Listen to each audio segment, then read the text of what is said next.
Pour ma part, il y a une chose qui m'a vraiment impacté quand un orateur est venu. Il a parlé, il a dit, la famille, c'est comme un jardin. C'est-à-dire qu'il faut l'entretenir, il faut le cultiver, il faut en prendre soin. Il faut investir du temps, de l'énergie, parce que si on ne le fait pas, eh bien, on sait que la nature a horreur du vide, il y a plein d'autres choses qui vont venir. Et les enfants qui nous sont proches, comme je dis, que ce soit des petits-enfants, des oncles, des nièces, des neveux, des nièces ou des neveux, ou même nos propres enfants, sont le jardin qui nous a été confié. On a cette proximité avec eux, on est regardé, observé par chaque enfant, et tout compte fait, on a ce devoir de communiquer, même si ce serait qu'un petit peu, ne serait-ce qu'une petite graine de foi, on a le devoir de la communiquer. Et j'aimerais vous donner quelques conseils, ça va être très très rapide, pour cultiver votre jardin. Le premier conseil, alors j'espère que je ne vais pas dire de bêtises, je ne suis pas le meilleur jardinier que la terre ait porté, mais le premier conseil, j'ai envie de vous dire, il faut travailler le sol. Avant de faire quoi que ce soit, avant de planter quoi que ce soit, on doit travailler le sol. Et là, je prends un passage, Deutéronome 6, versets 5 à 6. Il est dit, « Tu dois aimer le Seigneur ton Dieu de tout ton cœur, de toute ton être, de toute ta force. Les commandements que je te donne aujourd'hui resteront dans ton cœur. » Les enfants, est-ce que vous avez remarqué le mot qui se répète 2 fois dans ce verset? Est-ce que quelqu'un a trouvé parmi les enfants le mot qui se répète plusieurs fois dans ce verset? Je regarde. Je l'ai entendu là et je l'ai entendu là-bas. C'est le cœur. Le mot cœur se répète 2 fois. Tu dois aimer Dieu de tout ton cœur. En fait, ça veut dire que ce que tu vas faire, le terrain que tu prépares, le premier terrain que tu prépares, c'est toi. C'est toi le premier terrain. Tu ne peux pas communiquer quelque chose que tu n'as pas reçu avec Dieu. Tu es là, tu communiques, et tu ne communiques pas par intelligence, parce que tu connais les choses. Non, tu communiques avec ton cœur. On transmet ce que l'on vit. On transmet ce qui nous tient à cœur. On transmet ce que l'on a sur le cœur. Et là, c'est la première étape. On prépare le terrain. Continuons un petit peu. Deutéronome 6, mais le verset 7. Il dit, tu enseigneras à tes enfants, tu en parleras quand tu seras assis chez toi, quand tu marcheras sur la route, quand tu te coucheras et quand tu te lèveras. Ce qui est intéressant ici, c'est que on a toujours tendance à dire, oui, mais il faut que le culte ressemble un peu à ce qu'on connaît le dimanche matin, des chants, une prédication, un moment de prière. J'ai envie de dire non. Lorsque Dieu parle, il dit, tu en enseigneras à tes enfants, tu en parleras quand tu seras assis chez toi ou quand tu marcheras sur la route. Ça, c'est l'indication géographique. Où que tu sois. Je le résume, hein. Où que tu sois, tu en parles. Chez toi, dehors. Puis il continue, là, après on a l'indication de temps. Quand tu te couches et quand tu te lèves. Que ce soit le matin, que ce soit le soir. J'ai même envie de dire, du matin jusqu'au soir. Ça doit être un sujet, quand on l'a sur cœur, naturel de conversation, de partager sa foi. Des fois, je m'adresse aux parents, il y a cette notion où on va être parfois moteur de ces discussions. On ne va pas attendre que les enfants viennent nous voir et disent « Voilà, j'ai une question ». Il y a des fois, on doit être moteur. Les enfants, est-ce que vos parents vous demandent ce que vous avez vu à l'école du dimanche, le dimanche midi? Est-ce que vous en parlez le dimanche sur la route en rentrant à l'église? Oui? Est-ce que vous expliquez tout? Parce que parfois, c'est ça, c'est savoir juste discuter avec l'enfant de ce qui a été dit, peut-être l'encourager à le vivre, peut-être simplement lui dire, écoute, il y a peut-être encore d'autres choses pour suivre l'enseignement, les moniteurs ne peuvent pas tout dire en un quart d'heure, une demi-heure de leçon, mais être le moteur. Et il y a plein d'occasions, quel que soit l'endroit où on est et quel que soit le moment. Et je dirais, la troisième chose, pour finir, pour ne pas les oublier, tu les attacheras sur tes mains et sur ton front. Les mains, ça reflète l'action et le comportement. Le front, c'est notre manière de penser, notre caractère. J'ai envie de dire, préparer le terrain, c'est montrer des bonnes choses. Agir comme on doit l'être. Préparer le terrain, c'est aussi montrer le caractère, la manière de penser qui correspond à ce que l'on parle, à ce qui est dans la Bible. L'enfant connaît Dieu au travers des gens qu'il fréquente.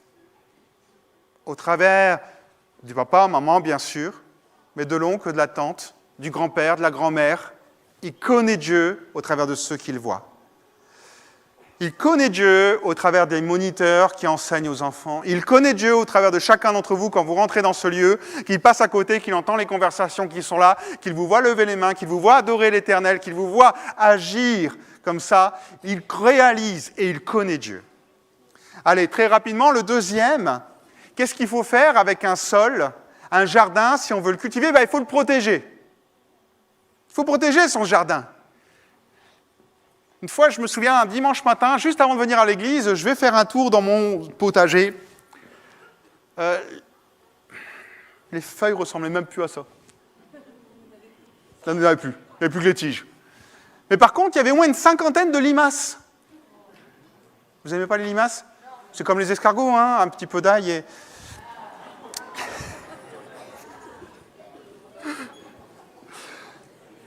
Dans un jardin, il faudra éliminer les mauvaises herbes. Les mauvaises herbes, c'est ce qui va venir étouffer les bonnes herbes. Il y a des occupations, il y a des choses qui sont là qui peuvent venir étouffer la foi parce qu'elles prennent trop de place. Et c'est à nous, en tant que parents, de dire non, ça prend trop de place et sa foi ne peut pas s'éveiller. Parce qu'il est absorbé par la télé, par une série, par un sport ou je ne sais trop quoi. Il y a un moment, il faut juste dire stop, où il faut ramener un équilibre qui soit décent. Vigilant par rapport aux maladies aux insectes, je dirais, ça c'est autre chose, c'est les choses cachées, on ne les voit pas. Moi, j'ai rarement vu une limace manger mes salades. Mais par contre, j'ai vu les salades après. Je me suis dit, il y a des limaces. Là, c'est ça. On ne voit pas forcément les maladies, on ne voit pas forcément les insectes, ça c'est ce qui est insidieux. C'est ce que vous ne voyez pas. C'est ce qui se passe en dehors de votre champ d'action et de champ de vision, c'est l'école. C'est les portables, c'est Internet, c'est toutes ces choses-là qu'on ne voit pas. Et rassurez-vous, je sais, on se dit, ouais, mais mes enfants, ils n'ont pas le téléphone. Mais soyez tranquilles, leurs copains les ont. J'ai connu des enfants, ils n'avaient pas de téléphone, mais par contre, ils avaient un compte Facebook ou autre sur les téléphones de leurs amis. On doit être vigilant, et ça, c'est les choses cachées. On doit les protéger. Et je dirais, protéger des visiteurs. Je ne sais pas si vous avez déjà essayé de mettre vous travaillez bien votre jardin. Il est magnifique, il n'y a pas une fleur qui pousse de travers, pas une limace qui court ou rampe. Et vous avez oublié d'enfermer les poules. Dès qu'elles vont trouver votre jardin, je peux vous assurer qu'il ne ressemblera plus à un jardin, mais à un champ de bataille. Et des fois, on a des choses extérieures qui vont venir. Eh bien, j'appelle les choses extérieures, c'est parfois les fréquentations. C'est parfois les choses qui vont venir se greffer dans leur foi. Troisième conseil. Un jardin est composé de plusieurs types de plantes. Ça veut dire quoi? Il n'y a aucun enfant qui est identique. Des fois, vous allez devoir composer avec un enfant qui a 2 ans et un autre qui a 11 ans. Des fois, votre fille n'aura pas le même caractère que votre fils et vice-versa. Et là, il faudra s'adapter. On adapte parce qu'on réalise que notre jardin n'est pas juste avec un type de plante. Vous n'avez pas que des courgettes dans le jardin. Vous avez aussi des tomates, des salades, des radis, tout ce que vous voulez. Quatrièmement, établissez un calendrier d'entretien. Vous ne pouvez pas... Est-ce qu'il y a des jardiniers là? Voilà, il y en a 2 qui lèvent la main, mais je sais qu'il y en a qui voilà, il y en a encore là-bas, ouais. On ne peut pas faire un jardin sans y passer du temps, sans y investir du temps, sans aller, je vais dire, alors je n'y connais pas grand-chose au jardin, mais discutant beaucoup avec le pasteur Olivier qui aime beaucoup ça, je sais qu'il y passe au moins une fois dans la journée, il va voir ce qui se passe. Voilà, selon son emploi du temps, mais parce qu'il faut être régulièrement dans ce jardin. Vous Ça demande de l'énergie, ça demande du temps, de la régularité. Ça va demander de conduire les enfants pour aller au BBC. S'il y a une sortie, d'investir pour qu'ils puissent faire la sortie. Ça va peut-être être d'investir dans un camp de vacances. Ça va peut-être mettre un peu de côté notre emploi du temps parce qu'on veut que nos enfants, on puisse leur transmettre la foi. Et on va investir du temps pour les amener dans des activités qui sont à l'église ou même des activités qui sont en dehors de l'église comme des camps de vacances. On va investir. C'est ça. C'est pas juste se dire les clubs du dimanche vont tout faire. C'est faux. C'est comme si vous mettiez un potager, vous mettez juste une chose, enfin un type d'engrais encore, je ne sais même pas si c'est la bonne chose, mais voilà, non, on doit investir de l'énergie et du temps. Cinquièmement, utiliser des outils adaptés. Quand j'étais enfant, je parlais comme un enfant, je pensais comme un enfant, maintenant je suis un homme et je n'agis plus comme un enfant. C'est peut-être notre plus grand challenge, quand on est des enfants en bas âge, de se mettre à leur place. Quand on a des petits-enfants qui viennent à la maison, de dire comment je peux leur apporter les choses, parce qu'ils ne vont pas saisir tout. L'idée, elle est là, c'est adapter ce qu'on vit, parce que vous n'allez pas parler de la foi avec un enfant de 2 ans comme vous allez le faire avec un enfant de 13 ans. Il y a des choses qui vont correspondre pour un... Et il y a des outils. Vous allez le voir tout à l'heure, on va le voir ensemble. Il y a des tas d'outils qui sont là pour vous aider dans cette démarche et à apporter quelque chose d'approprié. Et le 6e et dernier point, c'est arroser correctement. Vous pouvez planter tout ce que vous voulez. Vous pouvez retourner la terre, vous pouvez protéger, mettre tous les pesticides que vous voulez, vous pouvez faire, voilà, avoir plein de trucs, mais si vous n'arrosez pas, je ne garantis pas du résultat. Paul dira, moi j'ai planté, Apollos a arrosé, mais c'est Dieu qui a fait croître. Vous l'avez compris, arroser c'est la prière. Arroser c'est la prière. Et je conclus, la famille, c'est un jardin, qu'elle soit élargie ou proche, c'est un jardin dans lequel on va s'investir. La grande difficulté, c'est que quand vous plantez une graine de radis, vous voyez quelques mois après un radis venir. Mais nous, quand nous plantons une graine, ce n'est pas quelques mois après, c'est parfois des années après. Il faut beaucoup plus de patience pour voir les choses venir. Ça peut prendre des années. Alors, Samuel, j'ai pris 5 enfants dans la Bible. Samuel a commencé très jeune une relation intime avec Dieu. Le roi Josias a inspiré un réveil en Juda alors qu'il n'était qu'un adolescent. David était un enfant lorsque Dieu l'utilisait. La reine Esther est devenue reine lorsqu'elle était adolescente. Jean-Baptiste, et ça c'est pour tous les parents qui ont des nourrissons, tous ceux peut-être même qui sont enceintes, Jean-Baptiste était rempli du Saint-Esprit dans le ventre de sa mère. Quel est le point commun de chacun de ces enfants ? Le point commun de chacun de ces enfants, c'est qu'il y avait un adulte autour d'eux pour les conduire. Samuel, ça a été le souverain sacrificateur Élie, qui a été un modèle. Il s'est tourné vers lui lorsque Dieu lui a parlé. Josias, alors je le lis parce que c'est le souverain sacrificateur, Hilkia. Encore une fois, un grand prêtre qui était auprès de lui. David, on va dire lui c'est un peu plus différent, il était tout seul, mais il y avait quand même Samuel, et puis après il y a eu Nathan et Gad qui ont été à côté de lui. La reine Esther, elle avait qui ? Mardoché. Et Jean-Baptiste, c'est une parente, c'est Marie qui est venue et qui a apporté les choses. Chaque enfant qui était là est devenu un instrument entre les mains de Dieu parce qu'il y avait un adulte à côté qui l'a fait grandir dans sa foi et qui lui a donné l'opportunité de devenir ce que Dieu voulait qu'il soit. C'est notre rôle, que vous soyez grands-parents, que vous soyez un oncle, un parent, que vous travaillez au BBC, ou bien que même que vos enfants, vos cousins, vos nièces, tous sont loin et ne sont pas forcément dans cette salle, on est des vecteurs. Et je finis avec un dernier verset de la Bible, version Laurent. Papa a planté, maman a arrosé, et Dieu a fait croître. Amen.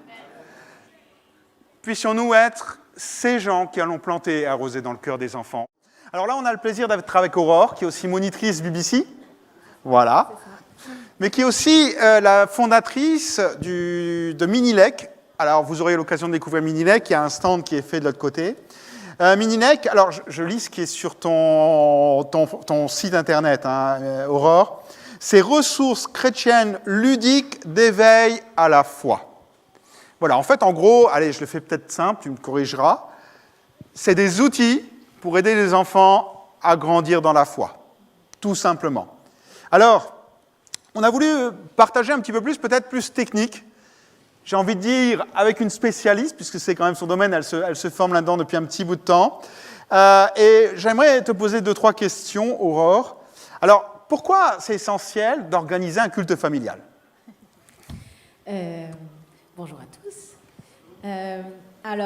On peut répondre à cette question par 2 versets, dont un que Laurent, tu as déjà évoqué, qui était donc « Et ces commandements que je te donne aujourd'hui seront dans ton cœur ».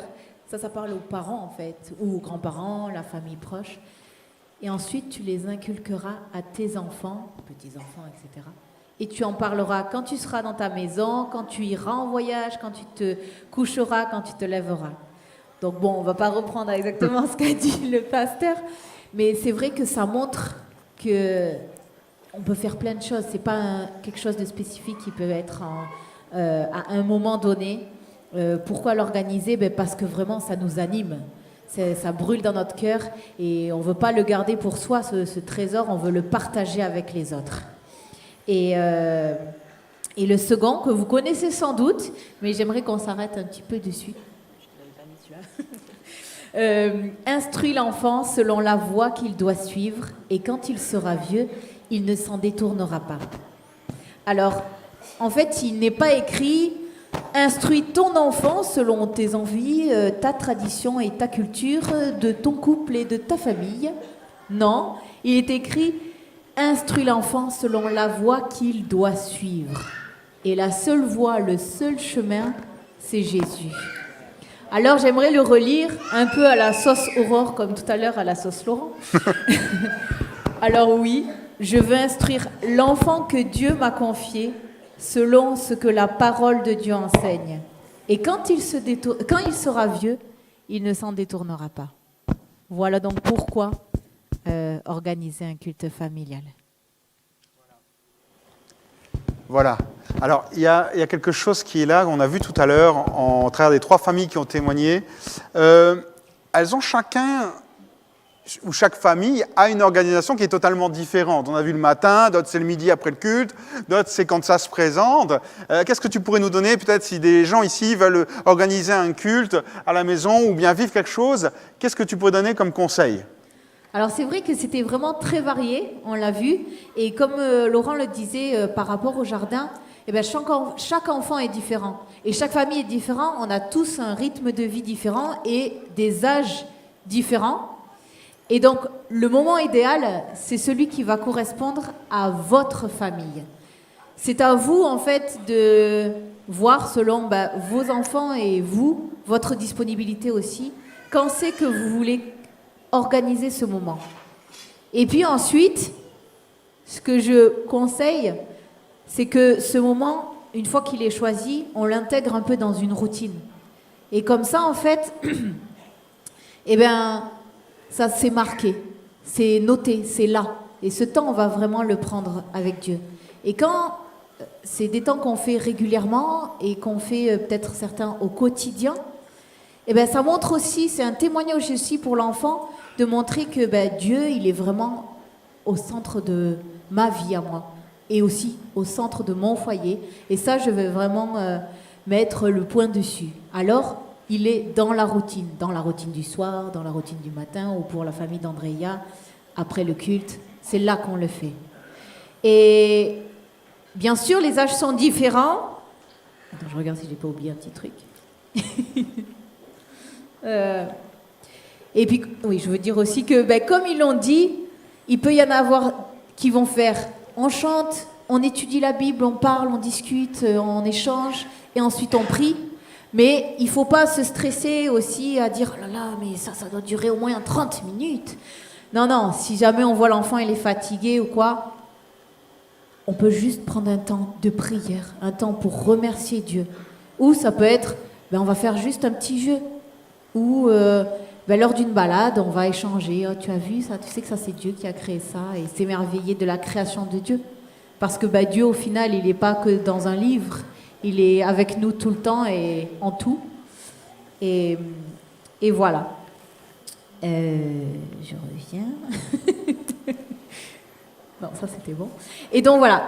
La durée, évidemment, un enfant de 2-3 ans, on ne va pas lui faire 30 minutes de culte ou quoi, mais vraiment essayer d'adapter la durée de votre petit culte familial à vos enfants.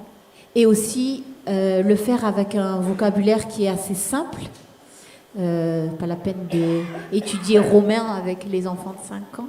On peut, mais c'est moins évident. Et le rendre ludique, le rendre interactif, ça c'est en connaissant votre enfant, vous allez savoir comment le faire. Un enfant qui a du mal à se poser et à lire une longue histoire, vaut mieux avoir par exemple une Bible qui fait la petite musique. Et comme ça, l'enfant, il est attiré, on va dire. Il sait qu'on lit un petit temps, mais après, on va danser, on va prendre un temps de louange avec les instruments, ou on va danser. Et rien que ça, l'enfant, il voit, oh là là, être chrétien, c'est pas ennuyant, c'est pas, il faut être strict. Ça peut être informel. La vie chrétienne, c'est tous les jours, chaque minute. Et donc, le rendre interactif, ça, c'est pas mal. Et si on peut l'impliquer, juste en faisant lire à nos ados ou nos enfants un peu plus jeunes, un verset, ou même dire, allez, vas-y, c'est toi qui commences à prier, ça l'implique. Il a sa place. Comme on a notre place dans l'église, il a sa place dans le culte de la famille. Pour les ados, c'est vrai que c'est différent. Si on n'a que des ados, par exemple, on peut dire, écoute, voilà, par exemple, soit on lit ensemble et après, chacun de notre côté, on peut continuer à lire un petit peu, puis on en rediscute. Ou faire l'inverse. Tiens, cette semaine, c'est quoi? Chacun de notre côté, on lit un petit peu ce passage-là et après, on en discute. Et ça aussi tisse des liens et aussi l'enfant se sent ouvert à la discussion. Et justement, ça, surtout pour les ados, ne pas avoir de sujet tabou. Gardez tous les sujets ouverts. Que l'enfant aille vers vous pour des sujets. Parce que s'il ne va pas vers vous, c'est pas trop ce qu'il va demander ces questions. Et il vaut mieux que ça soit à vous et aussi que vous puissiez aussi le référer à la Bible. Et en tout, le faire avec amour. On en a parlé pendant le jeûne et prière. L'amour.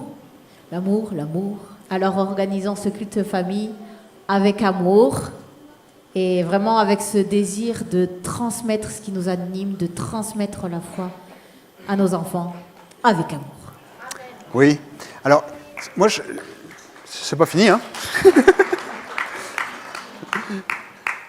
je me faisais une réflexion parce que, tu vois, en tant que pasteur, apporter tous les dimanches ou tous les mardis une prédication, ça m'invite à toujours rechercher des versets, des passages qui sont là. Alors, bien sûr, moi, je suis un plein temps pour ça, donc je donne mon temps là-dedans. Mais je me dis, peut-être que des parents qui sont là, avoir un verset, savoir sur quel verset aller, comment le sélectionner, comment le trouver, tout compte fait, comment avoir un passage biblique différent, attrayant chaque jour. Qu'est-ce que tu peux nous donner comme conseil par rapport à ça? D'abord, on peut faire selon l'envie de l'enfant, selon l'envie de vos enfants. Il y a des petits, Kyle par exemple, mon fils, entre 1 an et 2 ans, il ne voulait lire que David et Goliath. Et il fallait le mimer. On a réussi un petit peu à faire un peu aussi Gédéon, et il fallait le mimer aussi. Mais c'était que ça. Mais c'était un temps. Et à un moment donné, ça s'est déporté et on a pu faire plein d'autres histoires. Mais ça peut être lire les miracles de Jésus, ou lire Moïse. Ça plaît beaucoup aussi, Moïse. Il y a tant d'histoires avec Moïse. Et pour les plus grands, ça peut être, tiens, on va suivre un récit. On commence Esther. Ou, 1 Samuel, 2 Samuel, ça se lit un peu comme un roman. Il y a plein d'histoires et il y a tant de choses à partager. Donc, ça peut être selon les envies On peut voir ça en famille, qu'est-ce qu'on choisit, qu'est-ce que vous voulez. Ça peut être, comme il disait tout à l'heure, rebondir sur les leçons qu'ils ont fait le dimanche. À partir de ça, se dire, bon voilà, ils ont travaillé sur ce thème, qu'est-ce que moi, pendant la semaine, ah ben tiens, on peut reparler de ça, je peux re-raconter l'histoire et puis on peut échanger à nouveau, ou on voit que ça a été un sujet qui est compliqué pour l'enfant, on peut prier par rapport à ça. Un point aussi à ne pas négliger, c'est faire attention aux besoins de nos enfants, à leurs peurs et à leurs défis. Hop, là, je vais peut-être passer là. Voilà, pardon. Parce que, par exemple, si vous voyez votre enfant, il est stressé en ce moment, et je sais pas, il s'inquiète pour pas mal de choses, ou les amitiés, les examens, les disputes qu'il peut entendre autour de lui. Alors oui, parents et grands-parents, animateurs, ça nous demande d'avoir lu votre Bible, d'avoir un peu réfléchi à des versets. Mais si on voit que notre enfant, il est stressé en ce moment, c'est se dire, bon, allez, on va lire « Jésus calme la tempête ». On va lire le psaume 23. On va lire l'histoire de Moïse, où Dieu ouvre la mer rouge, ou la colonne de feu qui est là le jour et la nuit. Votre enfant fait beaucoup de cauchemars. Il a peur la nuit, il a peur de s'endormir. On va lire ensemble le psaume 21. On va lui apprendre par cœur le psaume 4, verset 8. « Je me couche et je m'endors en paix. Car toi seul, ô Éternel, tu me donnes la sécurité dans ma maison. » On ne pourra pas l'accrocher même au-dessus de son lit. Et ainsi, toutes ces choses, si nous, oui, ça nous demande un petit peu de discipline, de connaître un petit peu la Bible, mais rien que comme ça, en fait, en connaissant votre enfant, vous pouvez lui apporter beaucoup plus. Parce que vous allez toucher juste et prendre des histoires qui vont vraiment le toucher et vraiment l'encourager.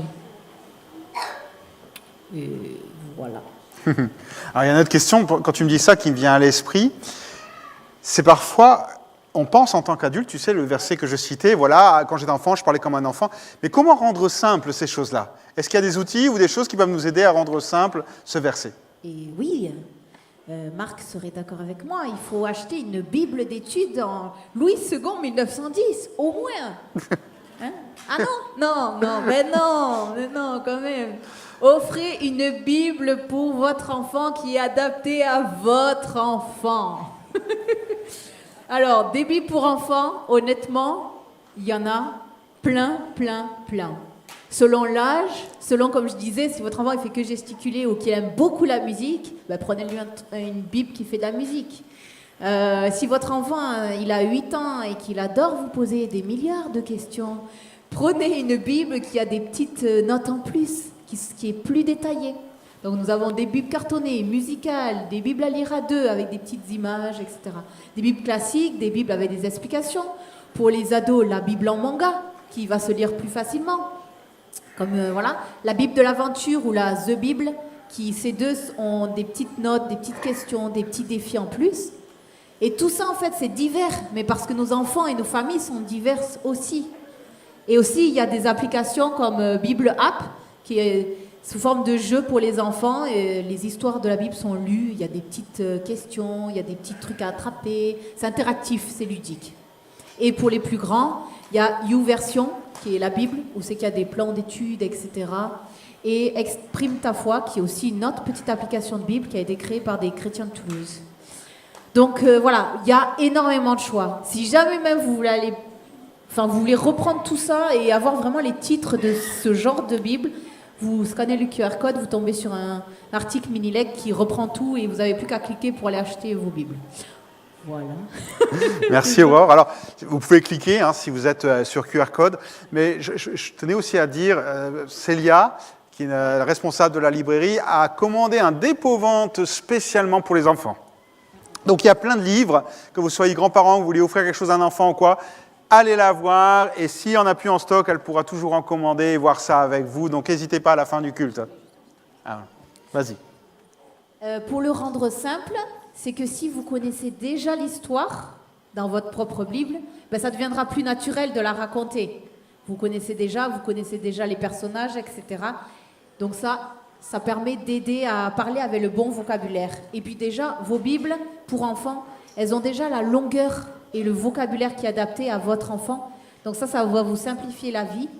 Et aussi, des fois, on apprend, nous, en tant qu'adultes, au travers des Bibles pour enfants. Comment c'est raconté? Même nous, on est bénis des fois. Et juste, rendre simple, c'est parfois éviter, comment on appelle, des détails. Éviter des détails sanglants, par exemple. Moi, à 3 ans, quand il voulait qu'on parle de la crucifixion, Jésus mort sur la croix, bon, on peut, mais j'ai pas détaillé toute la torture qu'il a subie. Voilà. Et ça, c'est aussi rendre plus simple. On peut lire le Nouveau Testament, mais un petit enfant, on n'est pas obligé de lire toute la généalogie de Jésus avant de commencer. Voilà. C'est rendre simple. Alors, une dernière question. C'est vrai que quand on est à la maison, on peut avoir envie d'outils, ou même quand on veut offrir quelque chose à nos petits-enfants ou à des neveux, ou tout simplement à des enfants qu'on côtoie. Est-ce que tu as des idées de ressources que l'on pourrait trouver en fonction des tranches d'âge qui pourraient être utiles? Oui, il en existe plein. Vous allez avoir la chance, donc, comme il disait, de les voir à la fin du culte. Mais je vais vous parler de Minilec, qui est vraiment là pour rassembler, pour s'amuser et pour s'édifier en famille. Donc, tout pour faire un petit culte famille. Hein. Et je commencerai avec le Minilec Mag, qui sont des activités, des jeux à réaliser en famille, autour d'une histoire ou d'un thème biblique. Ça, c'est vraiment votre allié si vous voulez débuter des cultes famille pour les 2-6 ans, à peu près, de 7 ans même. Parce que tout est détaillé de A à Z et il y a une petite histoire, il y a des petites questions, c'est assez ludique. Et après, via des jeux, des activités qu'on peut faire ensemble, le message est partagé. Vous avez envie de créer, d'organiser un temps de prière en famille, mais parfois vos enfants, ils répètent tout le temps la même chose ou ils ne savent pas pourquoi prier. On a remédié à cela et Aide-moi à prier, c'est 46 sujets de prière. Cela permet que ensemble on choisit 1, 2, 3 sujets de prière et ainsi petit à petit, la prière elle devient naturelle et elle fait partie de la vie de votre enfant. Pour ceux qui ont des grandes fratries ou même pour les papiers-mamies, les oncles et les tantes qui ne savent pas forcément comment parler de Dieu à leurs enfants, à leurs petits-enfants ou quoi. Il y a aussi un jeu de cartes, le Pamouk. C'est vraiment le jeu familial chrétien. C'est de l'observation, la rapidité. Il faut essayer de trouver le symbole biblique qui est identique entre 2 cartes. Donc, fou rire garanti. Mais toujours centré sur Dieu. Parce que oui, on peut juste jouer, mais on a rajouté un petit plus. C'est que chaque symbole est relié à un verset biblique. Et grâce à cela, on peut rentrer dans une haute profondeur et vraiment aller étudier la parole de Dieu à partir du jeu. Les vacances approchent, il faut occuper les enfants et on peut ouvrir des opportunités à parler justement d'un sujet, rebondir sur quelque chose que l'enfant a colorié. On a fait 2 versions de coloriage, un avec simplement des images, comme on le voit en haut à gauche, et en dessous, où on a vraiment voulu mettre l'accent sur l'identité en Christ. Et donc, Dieu pourvoit mes besoins, Dieu est mon rocher, je suis aimée, je suis une merveilleuse créature, etc. Et inspiré des Playmobil, parce que ça plaît toujours. Mais ça peut être, rebondir dessus lors de votre culte familial. Et voilà, un bel outil ludique qui s'emporte partout, qui peut être pour amener chez papy et mamie aussi, pour parler simplement de Dieu. Hop là. Des petits médias qui accompagnent aussi vos cultes familiaux, des vidéos bibliques racontées avec les Playmobil. Alors pour l'instant, on en a déjà 32 histoires. Donc n'hésitez pas à nous en faire part d'autres si vous en souhaitez. On pourra étudier le sujet. Donc voilà, ça c'est des petites vidéos qui plaisent. Et chaque mercredi, l'enfant, grâce au podcast Le Temps des Mini, découvre la Bible, mais tout en s'amusant parce qu'à chaque fois, il y a un petit jeu. Et donc on peut l'écouter et je l'ai mis après sur YouTube aussi pour ceux qui n'ont pas les plateformes d'écoute. Un autre podcast pour les plus grands, c'est Mets tes écoutes de cœur. Et c'est des histoires bibliques ou inspirées de la Bible. Il y a aussi des témoignages. Et le tout se termine par un verset qui est chanté par un chœur d'enfant. Et c'est vraiment des podcasts de qualité. Voilà. Côté livres, nous avons la chance d'avoir plein de livres à la bibliothèque, mais la chance aussi d'avoir Josie Brunet, qui nous a réalisé pour le moment 2 histoires. Ce n'est pas des histoires bibliques, mais c'est des histoires aux valeurs chrétiennes qui vont, à travers voilà, des petits personnages, répondre à des défis et des questions que se posent les enfants. Pour les ados, il y a 2 Bibles assez ludiques. C'est Les Explorateurs. Alors, Les Explorateurs, il y a plusieurs tomes. Je crois qu'il y en a 10 ou même un peu plus. Donc, ce qui permet à l'enfant, j'aimerais étudier entre le premier, je crois, c'est de Genèse à Abraham.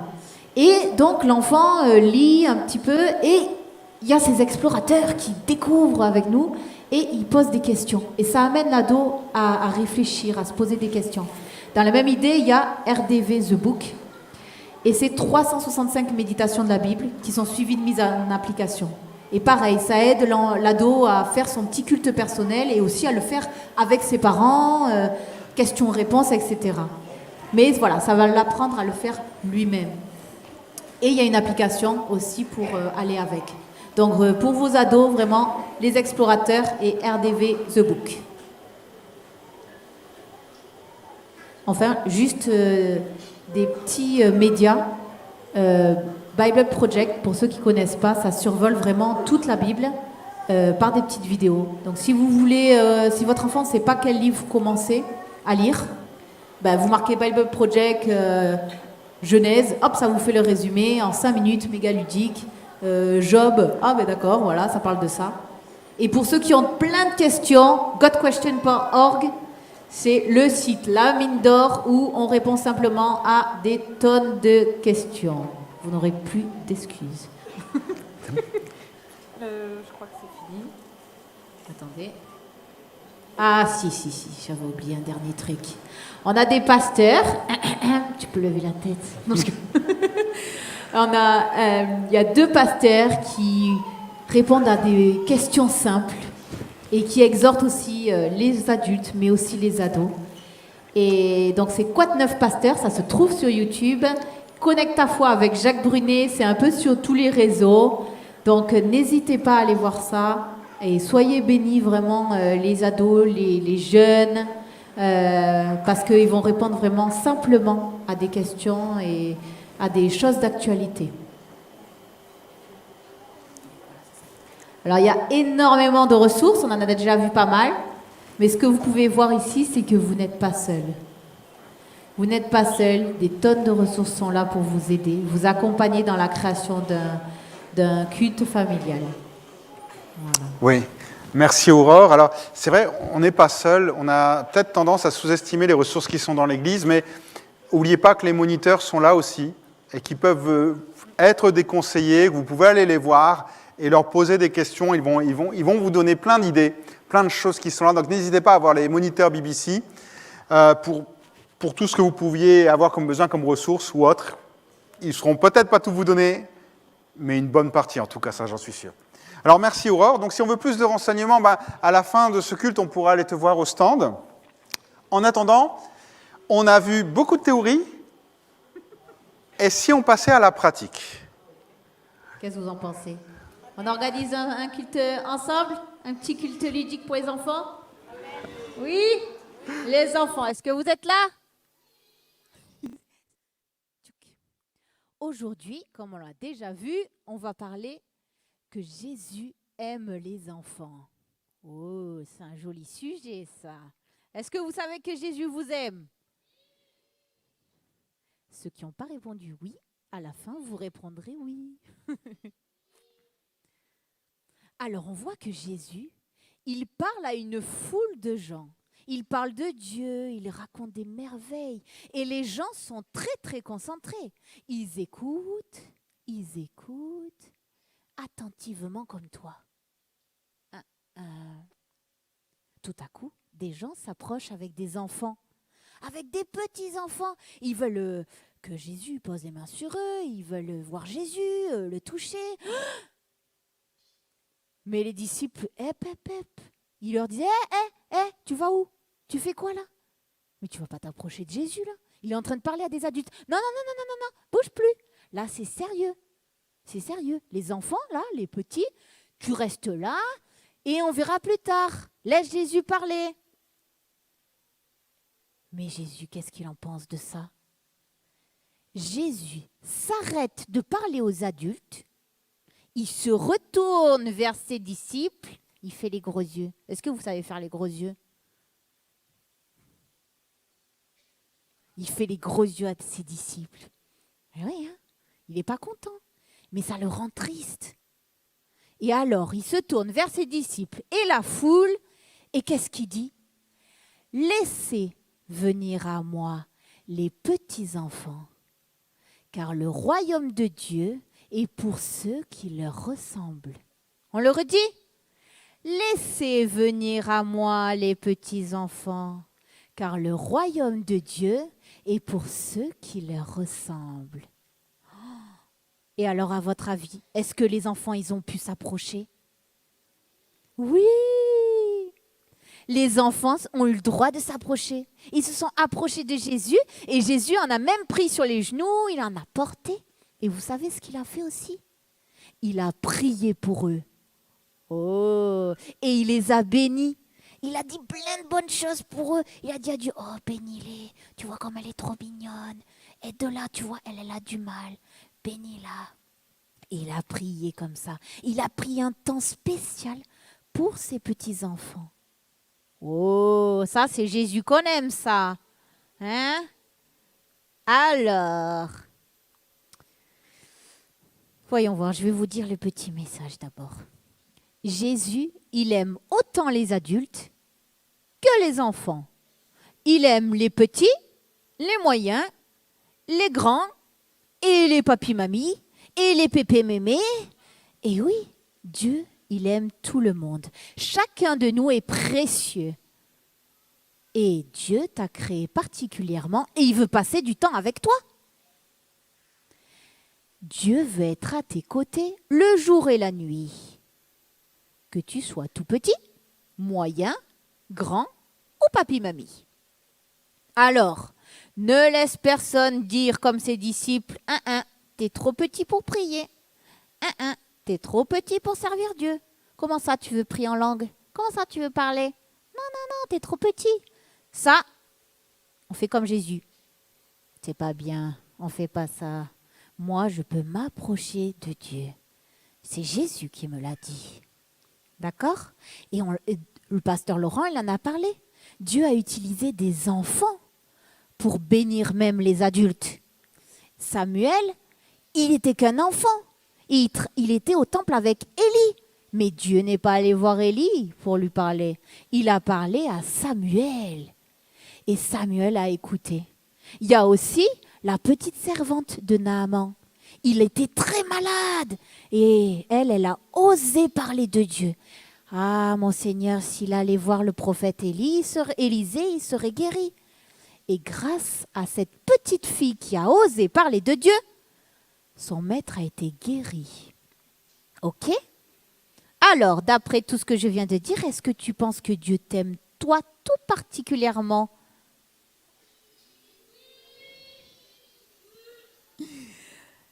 Et qu'est-ce qu'on dit à un adulte qui dit que tu es trop petit pour faire les choses de Dieu? Faites. Et alors on leur dit le verset, c'est quoi le verset? Laissez venir à moi les petits enfants. On leur dit ça, et oui.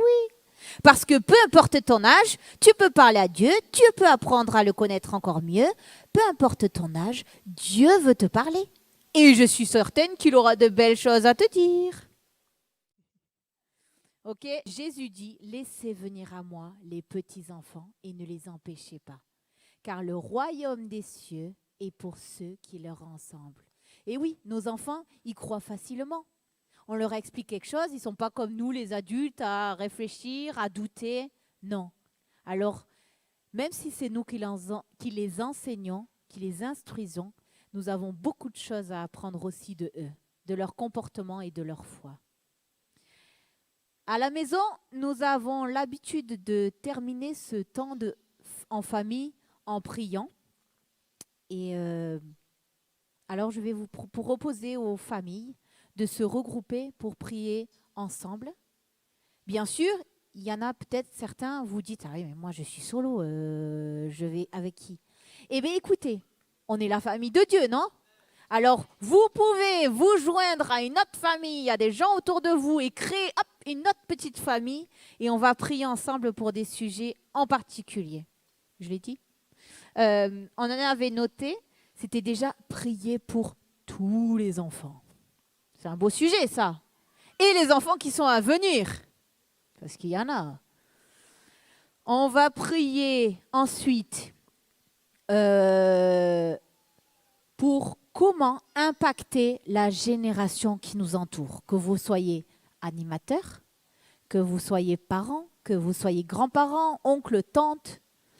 Voilà, si vous avez à cœur d'organiser un culte familial, ou de débuter, ou de continuer, ou de mettre des nouveaux trucs en place, voilà, priez pour comment impacter votre génération. Et ensuite, on va prier pour les BBC, pour les clubs, pour les animateurs, et aussi pour, si ce genre de choses vous a plu, si vous avez si Dieu vous a vraiment mis à cœur, c'est vrai, servir avec les enfants, je ne peux pas le garder pour moi, ça m'anime. La foi m'anime. Je veux aussi le transmettre et le partager. Si vous voulez être animateur, vous irez voir là-bas après. Mais on va prier pour ça, que vraiment Dieu lève aussi des gens. Parce que c'est bien d'avoir des jeunes en animateur, mais c'est bien d'avoir aussi des personnes plus âgées qui ont vraiment aussi leur cœur et leur place pour être animateurs. Donc, priez pour les enfants, priez pour comment impacter la génération autour de vous et priez pour tout ce qui est BBC, les clubs, l'école du dimanche. Maintenant, on voudrait faire une dernière chose. Tout à l'heure, je vous le disais quand j'ai introduit, faire un culte famille, c'est très bien, mais ce n'est pas comme un jardin où au bout de 3 mois, on voit le légume pousser. Des fois, ça peut prendre des années. Et on n'imagine pas toujours ce que ça peut donner dans la vie de nos enfants lorsqu'ils seront adultes. Et on a voulu interroger 2 personnes qui vont nous parler un petit peu. Alors, on a Junior, Johan. Tous les 2 ont connu des cultes familiaux lorsqu'ils étaient petits.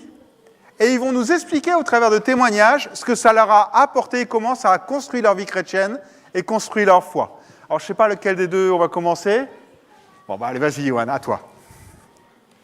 Bonjour tout le monde. Donc du coup, moi depuis tout petit, j'ai toujours connu les cultes familiaux. En fait, on a plusieurs moments, que ce soit dans la voiture, on écoute des musiques chrétiennes, enfin c'est tout le temps que Dieu est avec nous. Mais tous les soirs, en fait, avant d'aller au lit, on prend un moment de la Bible, on le lit, des fois on va méditer dessus, des fois non, et après chacun prie à tour de rôle. On remet vraiment la nuit entre les mains du Seigneur et tous les sujets qu'on a, vraiment, on prie pour ça. Et depuis quelques années, on le fait le matin aussi avant que chacun de nous quitte la maison. On remet la journée entre les mains du Seigneur en famille. Et vraiment, on prie. Si on a des sujets, on les partage et on prie pour ça. Et donc, en fait, ces moments, moi, quand j'étais petit, c'était vraiment des moments que j'aimais. J'aimais trop venir prier. Mes prières, elles duraient 1 seconde et demie, je me rappelle. Mais j'étais trop fier de moi. Et je disais tout le temps que moi je vais être pasteur quand je vais être grand, j'aimais trop aller à l'église. Et en fait c'est vraiment ça j'aimais vraiment ça. Et c'était des moments vraiment bénis, c'est ça qui m'a permis de savoir qu'il y avait un Dieu qui existait, qui serait toujours là pour moi et qui m'aimait. Et donc en fait c'est vraiment des moments où qu'on passe dans la présence du Seigneur.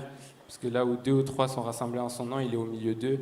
Et on sent vraiment que Dieu est au milieu de notre famille.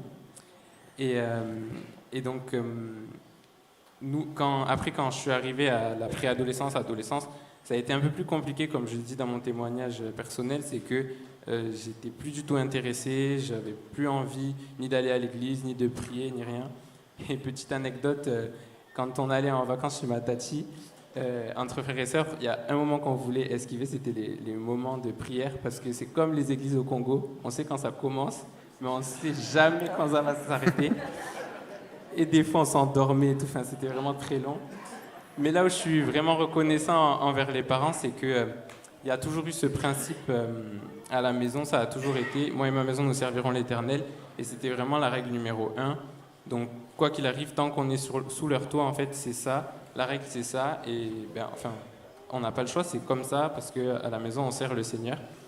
Et donc, maintenant que j'ai ma relation avec Dieu personnelle et que je sers Dieu, j'ai vraiment compris ces principes. Donc à une époque, ça a été compliqué, j'avais du mal avec ça, mais maintenant je comprends en fait pourquoi ils nous ont inculqué ça. C'est pour que vraiment on soit dans le bon chemin, dans les bonnes voies. Et maintenant, aujourd'hui, je leur suis vraiment reconnaissant, je vous dis merci, parce que c'est grâce à ça que je suis devenu cet homme de Dieu aujourd'hui et que j'ai ma relation avec Dieu. Et en fait, l'église, c'est pas seulement être chrétien, c'est pas seulement venir à l'église le dimanche, mais c'est aussi tous les jours de la semaine, passer du temps avec Dieu et avoir une vraie relation avec Dieu. Et ils nous ont vraiment montré l'exemple que, en fait, c'est pas juste le dimanche matin vous allez prier, non, c'est tous les jours que vous devez avoir une relation avec Dieu, tous les jours que vous devez lui parler, que vous devez passer du temps dans sa présence.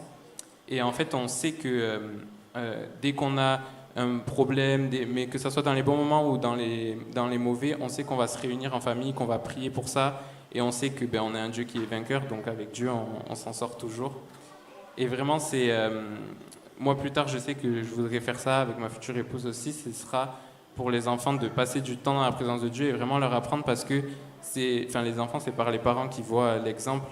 C'est les parents qui nous donnent l'exemple. Et moi, c'est en les voyant, en voyant leur vie chrétienne, que j'ai vu comment en fait vivre en étant chrétien, et que c'était pas juste le dimanche, que c'était tout le temps qu'il fallait passer du temps avec Dieu. Et être continuellement dans sa présence.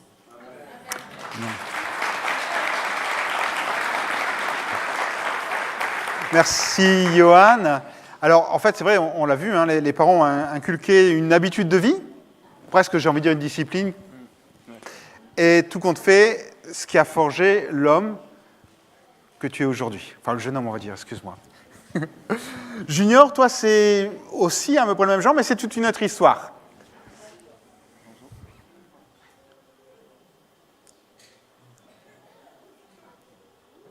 Bonjour.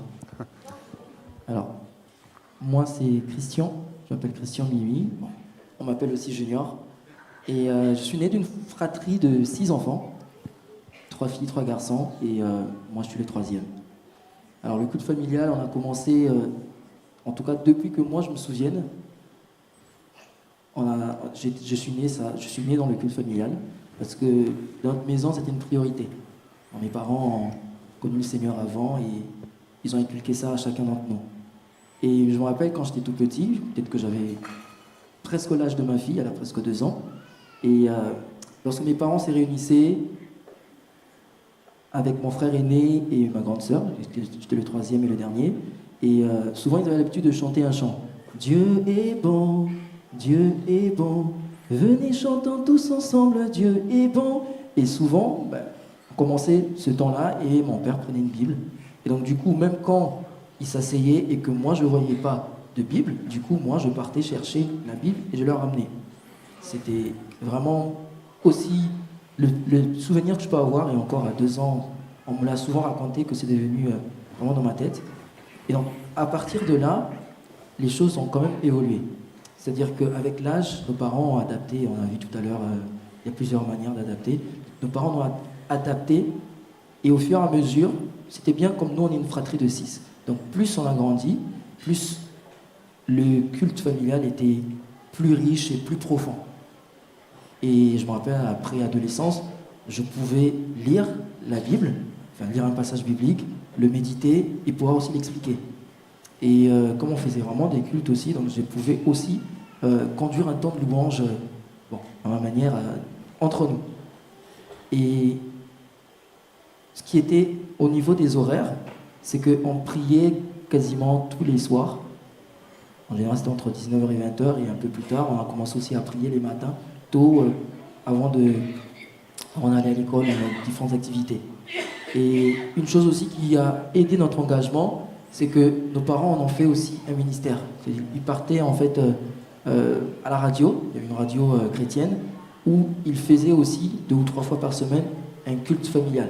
L'émission s'appelait un culte familial.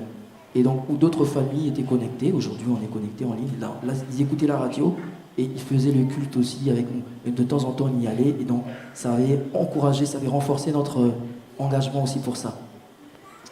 Et vraiment, ce qui est bien, ce que moi j'ai retenu, c'est que dans notre maison, comme le culte était pratiqué au quotidien, notre maison était vraiment... la présence de Dieu était une réalité. C'est-à-dire vraiment autour de nous, on pouvait voir qu'on arrivait à échanger entre nous. C'était vraiment un lieu où on pratiquait le pardon, on pratiquait l'amour fraternel, on pratiquait le dialogue, et c'est des choses qui nous ont suivis. Aujourd'hui, on a grandi, on est 4 d'entre nous sont mariés et avons des enfants, et on a continué déjà à faire, nous encore, le culte. C'est-à-dire que par semaine, on a un groupe WhatsApp pour ça, rien que dédié pour la prière du coup. On a 2 fois par semaine, on envoie des sujets de prière et on prie pour ça. Et sinon, chaque dernier dimanche du mois, on fait un culte. Le soir, le soir, on fait un culte. Moi, comme je suis à distance, on fait par appel. Et ça a renforcé nos liens. Et aujourd'hui, c'est quelque chose aussi que Merci et moi, on essaye aussi de transmettre à notre fille et à nos futurs enfants, si Dieu le permet. Et ce qui est intéressant dans ça, c'est que vraiment, moi je rends grâce au Seigneur parce que c'est une bénédiction de pouvoir avoir eu ce culte-là, sans entrer dans tous les détails, mais vraiment aujourd'hui, on voit qu'on a tous grandi et on aime tous le Seigneur, c'est une grâce, mais c'est aussi parce que nos parents nous ont montré cet exemple-là. Et vraiment, j'encourage les parents vraiment à mettre ça en place. Un culte dans la maison, peu importe la manière dont ce sera fait, et aussi les enfants à les réclamer. Vraiment, pour ceux qui viennent ici et que peut-être les parents ne sont pas chrétiens ou les parents sont chrétiens mais qui ne font pas à la maison, réclamez-les et ce sera intéressant. Donc je vais nous laisser avec un verset qui peut s'afficher. C'est le psaume 128.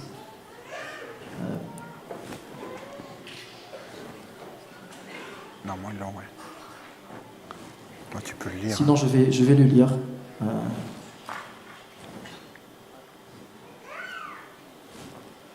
Alors, je vais lire le verset 1 et le verset 3 qui dit,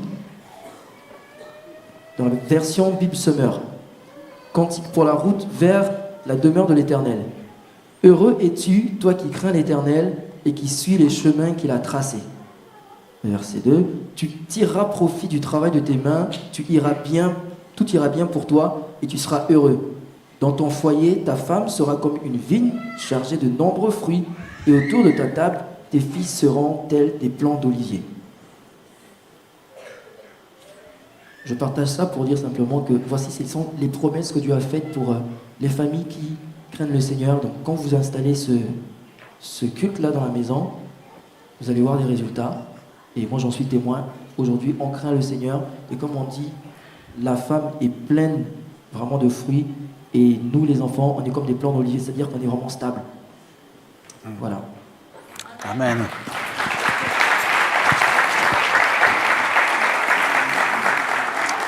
Alors c'est vrai, merci Junior. Hein. Je sais pas, moi c'est quelque chose qui m'interpelle quand j'écoute Junior. C'est qu'aujourd'hui, s'ils sont 6 frères et sœurs, peut-être séparés de plusieurs milliers de kilomètres, une fois par mois, ils continuent à se faire un culte en commun. Tous les dimanches. Alors il n'a pas dit l'heure, hein, parce qu'il ne veut pas vous décourager. Mais c'est de 21h30 à 23h30 le dimanche, le dernier dimanche du mois, c'est ça, hein? Donc on n'imagine pas, et je vais m'arrêter là-dessus en remerciant encore Johan et Junior, mais on n'imagine pas l'impact qu'on peut avoir en mettant un culte en commun. Alors, ça ne se demande pas, Junior, mais quel âge tu as là? J'ai 33, j'en ai 34 là. Donc, ce que je veux dire, c'est le fruit, c'est 31 ans après. Et c'est vrai que parfois on peut être impatient. Il a commencé, il avait l'âge de sa fille, vers 2 ans, et là aujourd'hui, à 31 ans, il y a encore quelque chose qui évolue et qui grandit. Alors je vous encourage, chaque parent qui est là, grands-parents, oncles, tantes, ou même les moniteurs, ou les gens qui êtes là, n'hésitez pas, vous voyez un enfant qui sort des écoles du dimanche, que vous connaissez un petit peu, alors tu as vu quoi aujourd'hui? Et ça peut juste être ça pour encourager l'enfant dans sa foi. On a tous notre part et notre rôle à jouer. Alors encore merci à tous les deux, on peut les encourager.